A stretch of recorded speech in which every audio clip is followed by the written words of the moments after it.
तो current affairs की इस श्रृंखला में आज मैं आपको मोस्ट इम्पॉर्टेंट करंट अफेयर्स पढ़ाने जा रहा हूं, जिसमें से पहला टॉपिक जो आपका है ये विश्व एथलेटिक चैंपियनशिप का आप फोटो देख पा रहे होंगे। ये इनके बारे में सभी जानते हैं। ये कौन है? ये नीरज चोपड़ा जी हैं और इन्होंने ओलंपिक में गोल्ड मेडल अभी जॉवलिन थ्रो में लेकर के आए थे। तो अभी एक और प्रतियोगिता हुई है जो कि 15 से 24 जुलाई 2022 में हुई थी, मतलब पिछले साल की प्रतियोगिता है, 1 साल हो चुके हैं। विश्व एथलेटिक्स चैंपियनशिप 2022 इम्पोर्टेंट है, ठीक है। विश्व एथलेटिक्स चैंपियनशिप 2022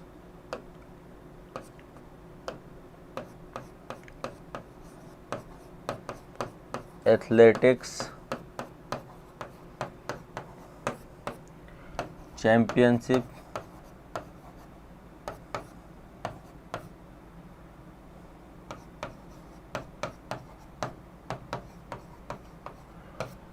ठीक है। ये कब हुई? 15 से 24 जुलाई 2022 को।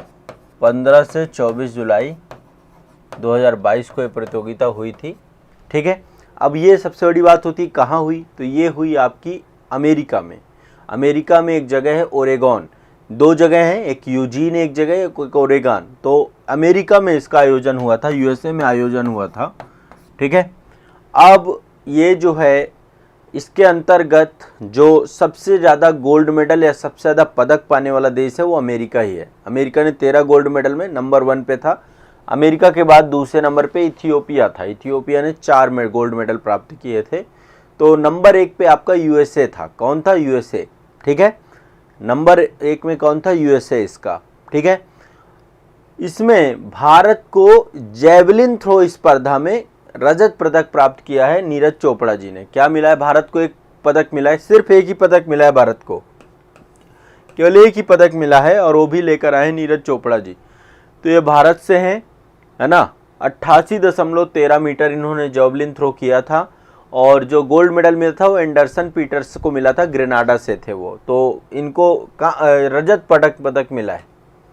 रजत विश्व एथलेटिक चैंपियनशिप में एक ही मेडल भारत को मिला है, जो मिला है नीरज चोपड़ा जी को, ठीक है। और ये आपका रजत पदक है, जेवलिन थ्रो प्रतिस्पर्धा में मिला है।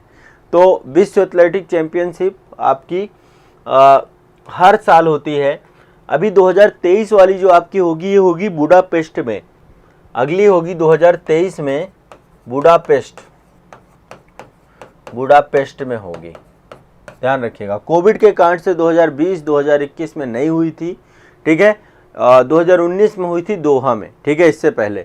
तो 2022 की यूएसए में, 2023 की बुडापेस्ट में, इतना याद रखिएगा। भारत को एक ही मेडल मिला है, वो भी किसने प्राप्त किया है? नीरज चोपड़ा। तो एकमात्र भारतीय पुरुष एथलीट यही है, ठीक है। ये आपको ध्यान में रखना है।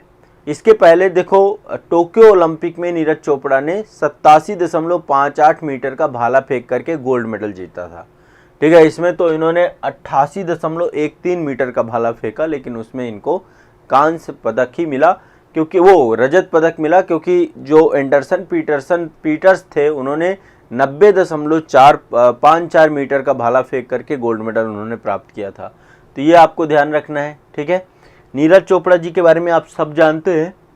इन्होंने बहुत सारी प्रतिस्पर्धाओं में गोल्ड मेडल प्राप्त किए हैं, रजत पदक प्राप्त किए हैं। तो कॉमनवेल्थ गेम में 2018 में मिला था इनको, एशियन गेम्स में मिला है, ठीक है। चैंपियनशिप जितनी हुई हैं सब में गोल्ड मेडल, और ओलंपिक में मिला है सब में। तो ये भारत के एक बड़े पुरुष एथलीट के तौर पे इनको जाना जाता है, ठीक है। पहले तो ये आपको ध्यान रखना है, ठीक है। सभी लोग को लिए क्लियर है, स्पष्ट है, सबको याद रखना है इनको बारे में। विश्व एथलेटिक चैंपियनशिप में इन्होंने एक बड़ा किताब जो है इन्होंने हासिल किया है, ये आपको याद रखना है। चलिए आगे चलते हैं। एक फाउंडेशन है जिसका नाम है अक्षय पात्र। एक फाउंडेशन है अक्षय पात्र फाउंडेशन, ठीक है। अक्षय पात्र फाउंडेशन के द्वारा एक मिड डे मील किचन जो है आपका बनाया गया है। क्या बनाया गया है?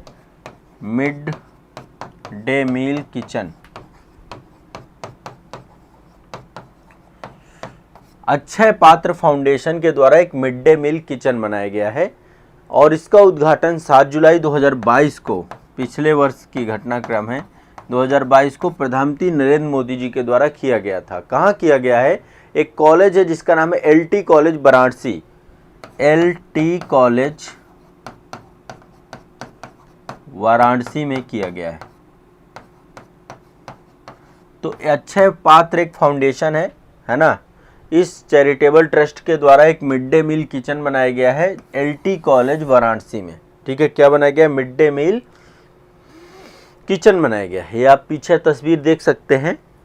अब इस किचन की क्या विशेषता है? इसमें 1 लाख छात्रों के लिए भोजन पकाने की क्षमता है और लगभग 150 सरकारी स्कूलों को ये कवर कर सकता है ये किचन अकेले।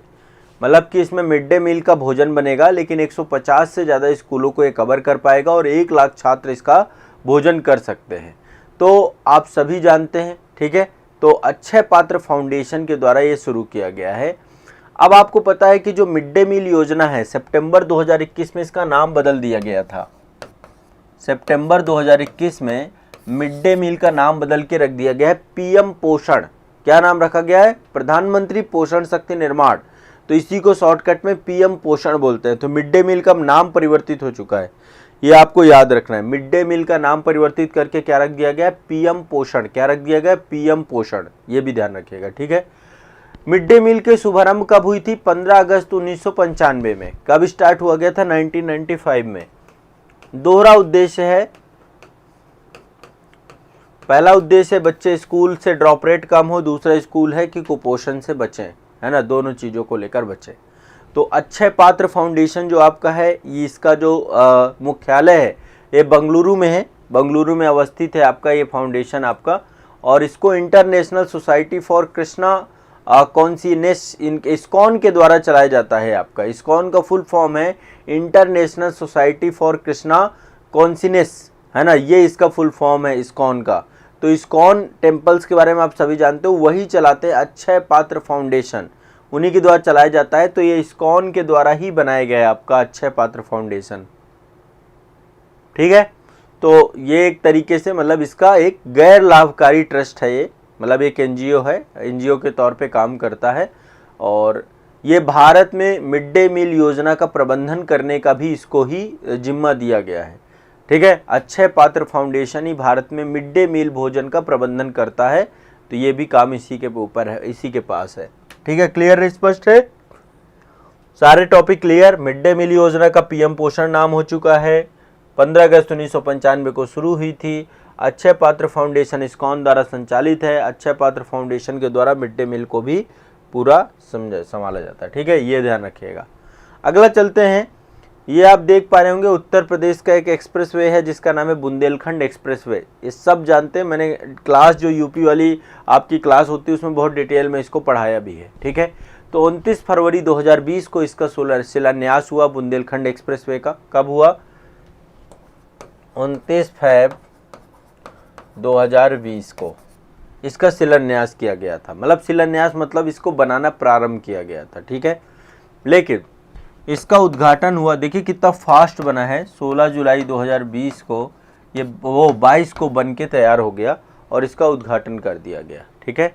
16 जुलाई 2022 को इसका उद्घाटन हो गया, ठीक है। जालौन में, जालौन जिला पड़ता है, कैथेरी गांव, उरई वाली जगहों पे, यहाँ पे इसका उद्घाटन हुआ था। तो ये आपका इटावा से चित्रकूट को जोड़ता है। उत्तर प्रदेश में बना हुआ बुंदेलखंड एक्सप्रेसवे। अभी देखो बहुत सारे एक्सप्रेसवे बनाए गए हैं। उत्तर प्रदेश भारत में सबसे ज़्यादा एक्सप्रेसवे वाला राज्य है। इसके अलावा भी मुंबई और दिल्ली का इकोनॉमिक कॉरिडोर बनाया गया है, ठीक है। तो टोटल ये कितना है अभी बनाया गया है? 296 किलोमीटर के आसपास पूरा है आपका टोटल। इसमें लिखा होगा ये है 296 किलोमीटर इसकी लंबाई है, ठीक है। टोटल जो है 14,850 किलोमीटर रुपए की लागत आई है इसमें, ठीक है। ये पूरा का पूरा आपका बना हुआ है। क्लियर है, स्पष्ट है, ठीक है। इसमें कौन कौन से जिले लाभान्वित होंगे, यहाँ पे जिलों के नाम भी हैं आपके।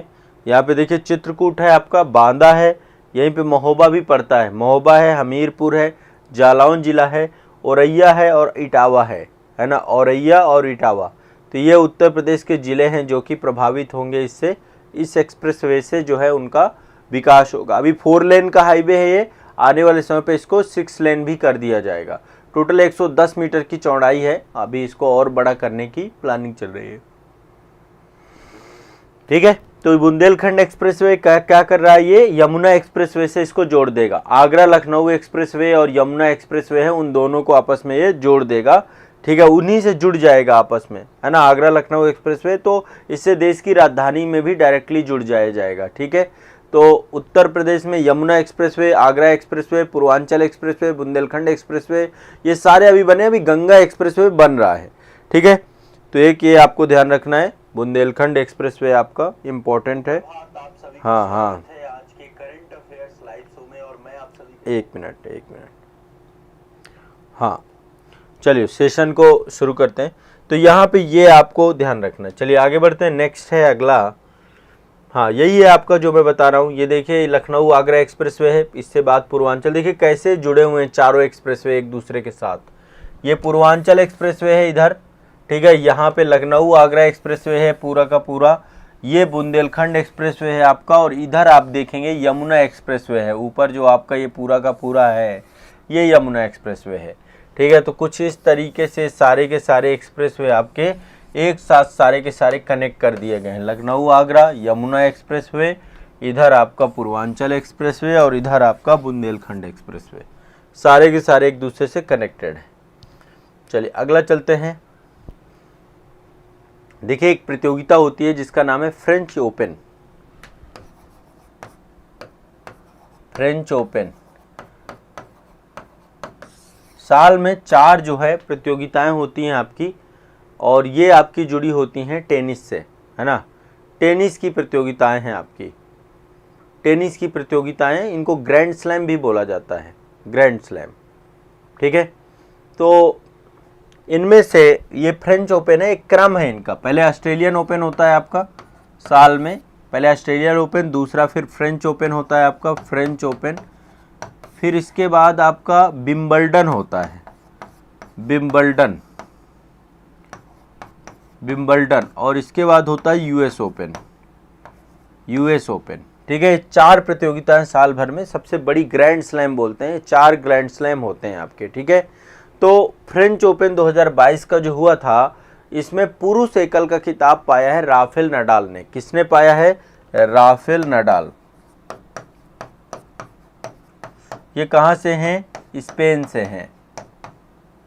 आम तौर पे मतलब फिक्स हैं, कुछ लोग ही हैं जो ये, कुछ मतलब खिलाड़ी हैं, और इन्हीं खिलाड़ियों में से कोई ना कोई अपना किताब बरकरार रखता है। तो राफेल नडाल जो हैं फ्रेंच ओपन इन्होंने प्राप्त किया है पुरुष एकल में। ठीक है, महिला एकल में ईगा इवितेक है ना, ईगा केवल नाम याद रखिएगा, ईगा स्वितेक, ये आपकी महिला एकल में प्राप्त। पुरुष एकल में राफेल नडाल है और महिला एकल में ईगल है, ये ईगा है, ये पोलैंड से हैं। इन्होंने ये जो है फ्रेंच ओपन के खिताब प्राप्त किए। ये दोनों आपको याद रखना है, पहला राफेल नडाल, दूसरा ईगा।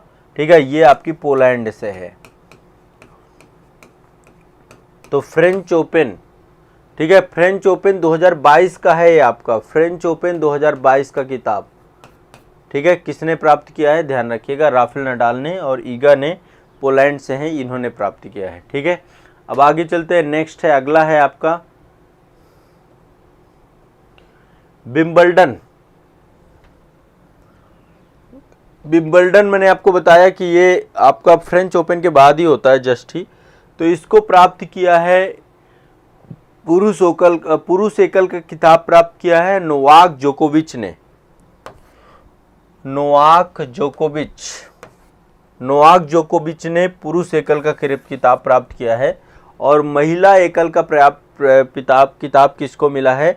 ये आप देख पा रहे होंगे, ये हैं आपकी एलेना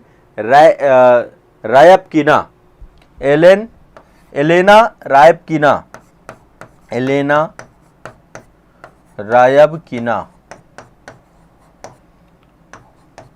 इनको मिला है आपका। तो ये महिला एकल का, ये आपका विंबलडन है 2022 का, ब्रिटेन में आपकी जो होती है। ठीक है, फ्रेंच ओपन के बाद विंबलडन। तो ये आपको ध्यान रखना है, 2 महत्वपूर्ण जो है आपके ये। क्लियर है? नेक्स्ट अगला चलते हैं। हाँ, अगला है, भारत में पहली बार खेलो इंडिया फेसिंग विमेन लीग हुई थी। पहली हुई है आपकी खेलो इंडिया फेसिंग विमेन लीग, ठीक है, खेलो इंडिया फेसिंग विमेन लीग, खेलो इंडिया फेसिंग विमेन लीग। तो ये आपकी हुई है 25 से 29 जुलाई को 2022 की घटना है। ये भारत की पहली है आपकी फेसिंग वुमेन लीग, ठीक है। तो ये कहाँ हुई है? ताल कटोरा आपका स्टेडियम है नई दिल्ली में, ताल कटोरा, ये इंडोर स्टेडियम है, इंडोर स्टेडियम, ताल कटोरा इंडोर स्टेडियम में आपकी जो है ये हुई है खेलो इंडिया फेसिंग वुमेन लीग, ठीक है, ये ध्यान रखना है। इसमें 20 राज्यों के 300 से अधिक महिला खिलाड़ी थे और इनके द्वारा जो है पूरा का पूरा जो है ये खेल खेला गया है, ठीक है। तो ध्यान रखिएगा, बस इतना याद रखिए कहाँ हुई है, इसका आयोजन कहाँ हुआ है। इनके बारे में सभी जानते हैं, ये विश्वनाथन आनंद हैं, ठीक है, और इनको अंतरराष्ट्रीय शतरंज महासंघ जिसको हम फिडे बोलते हैं, फिडे, अंतरराष्ट्रीय शतरंज महासंघ, इसको फिडे कहा जाता है, इसके उपाध्यक्ष चुने गए हैं आपके। ये कौन है? उपाध्यक्ष, उपाध्यक्ष इनको चुना गया है इसका फिर से अगेन। तो ये विश्व चैंपियन भी रहे हैं आपके, और जो फिडे के अध्यक्ष हैं, अध्यक्ष का नाम भी आप लिख लीजिए, अध्यक्ष का नाम है आर्केडी वार्कोविच, आर्केडी वार्कोविच, आर्केडी वार्कोविच, ठीक है। तो आपके उपाध्यक्ष हैं विश्वनाथन आनंद और उपाध्यक्ष हैं आर्केडी, ठीक है, वार्कोविच। ये दोनों आपको नाम याद रखने हैं, दोनों ही इंपॉर्टेंट है, ठीक है। चलिए आगे चलते हैं, नेक्स्ट अगला है, ठीक है। बाकी विश्वनाथन आनंद के बारे में सब जानते होंगे, 5 बार के वर्ल्ड चैंपियन हैं आपके, ठीक है, 5 बार के वर्ल्ड चैंपियन, और भारत के पहले ये ग्रैंड मास्टर हैं शतरंज के दुनिया के। अगला चलते हैं, इनका नाम भी आप जानते हैं, ये हैं सुनील छेत्री। कौन है? सुनील छेत्री। तो सुनील छेत्री को अखिल भारतीय फुटबॉल महासंघ आपका AIFF के द्वारा सुनील छेत्री को क्या दिया गया है? अखिल भारतीय फुटबॉल महासंघ के द्वारा इस वर्ष का 2022 का सर्वश्रेष्ठ पुरुष फुटबॉलर इनको घोषित किया गया है। 2022 का क्या बनाया गया है? इनको सर्वश्रेष्ठ फुटबॉलर, भारत की बात कर रहे हैं, तो ये आप ध्यान रखिएगा, 7वीं बार इनको ये किताब मिला है, सर्वश्रेष्ठ फुटबॉलर का किताब इनको दिया गया है, ठीक है। और ये कप्तान है, भारतीय पुरुष टीम फुटबॉल टीम के कप्तान है सुनील छेत्री, भारतीय पुरुष क्रिकेट फुटबॉल टीम के कप्तान है, ये भी ध्यान रखिएगा। तो ये सुनील छेत्री हैं आपके, और इनको जो है AIFF के द्वारा जो है सर्वश्रेष्ठ फुटबॉलर का किताब दिया गया है, ध्यान रखिएगा इस बात को, ठीक है। चलिए आगे बढ़ते हैं। ये आप देख पा रहे होंगे कबड्डी की बात हो रही है, कबड्डी विश्व कप 2025 में होना है अगला आपका कबड्डी विश्व कप 2025। यह आयोजित कहाँ हो रहा है? इंग्लैंड में। कहाँ आयोजित हो रहा है? इंग्लैंड में। बस ये आपको याद रखना है, ठीक है। कबड्डी विश्व कप 2025 इंग्लैंड में होगा, और ये पहली बार हो रहा है कि एशिया से बाहर हो रहा है, ठीक है, एशिया से बाहर। और अभी तक टोटल 10 बार कबड्डी विश्व कप हुआ है, जिसमें 9 बार भारत जीता है, भारत ने 10 बार। तो अंतर्राष्ट्रीय कबड्डी महासंघ बनाया गया है, और अब जो है पहली बार ये विदेश हो रहा है, तो अभी 2025 में होना है आपका ये, ठीक है। बस इतना याद रखिएगा आप लोग, सभी लोग।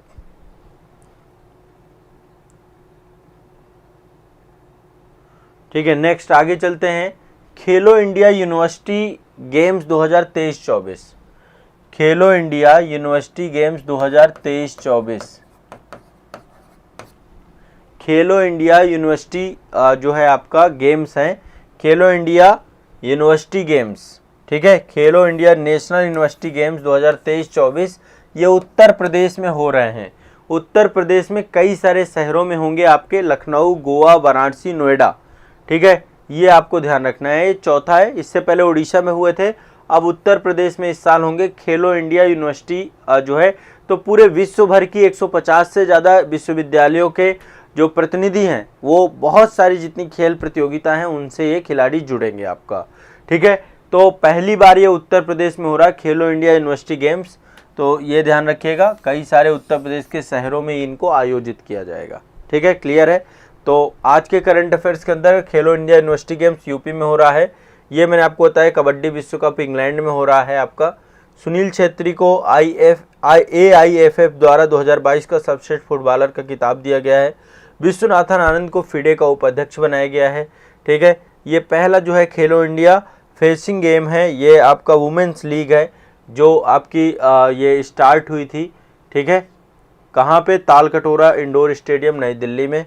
ये आपका विंबलडन है, नोवाक जोकोविच और ये एलेना रायपकिना इनके द्वारा। इसके बाद जो ये आपका फ्रेंच ओपन है, ये जो है राफेल नडाल है और ईगा है।